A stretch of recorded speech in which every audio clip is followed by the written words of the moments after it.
10वी-12वीच्या विद्यार्थ्यांसाठी महत्त्वाची बातमी. 5 ते 10 जून दरम्यान 10वीचा निकाल लागणार आहे, तर 12वीचा निकाल 15 मे दरम्यान लागणार आहे.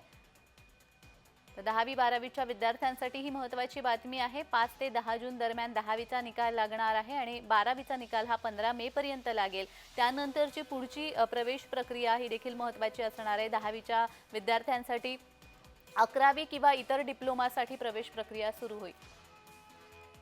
तर या संदर्भात अधिक माहिती देण्यासाठी आमच्या प्रतिनिधी मयुरी देवरे आपल्यासोबत जोडले गेलेले आहेत. मयुरी, अधिकचा तपशील. 10वी-12वीच्या परीक्षांचं निकालाचं कामकाज जे आहे ते अंतिम टप्प्यात येऊन पोहोचलेलं आहे आणि 15 मेपर्यंत दोन्ही परीक्षांचे निकाल जाहीर होतील अशी माहिती राज्य मंडळाचे अध्यक्ष शरद गोसावी यांनी दिलेली आहे. तर लवकरच 10वी व 12वीच्या दोन्ही परीक्षांचे निकाल परीक्षार्थ्यांच्या हातात असतील. जान्हवी. जी, धन्यवाद मयुरी दिलेल्या सविस्तर माहितीसाठी. तर 10वी-12वीच्या विद्यार्थ्यांचे निकाल आता लवकरच लागतील आणि मग पुढची प्रवेश प्रक्रिया सुरू होईल.